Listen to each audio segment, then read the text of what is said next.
voina chuan ukulele a lesson thar kan zir ho lenga voina kan zir ho le tur chu bz ti Tochhawng in Hmang aihna ti hla sakha ukulele a Perhdan kan zir ho wanga he hla hi C in kan langa hrui hnoi ber fret thumna metango C chu asanga F first fret a hrui hnoi ber dot to second fret a hrui chung ber G atiama a hnoi bera fret ni na chuan second fret a tho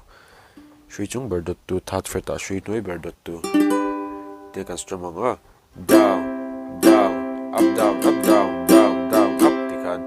down down up down up down down down mangai na lia zuang lutin na na na na na na tikhan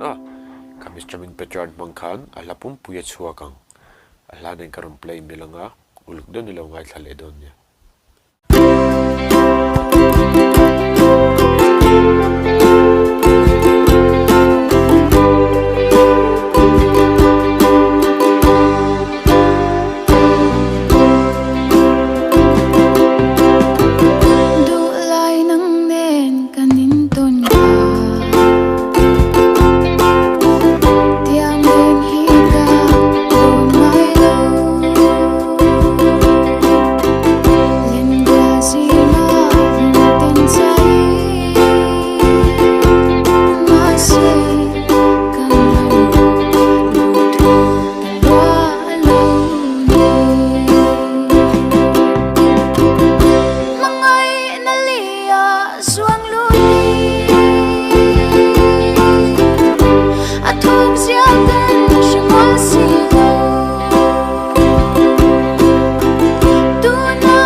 ruk sak mai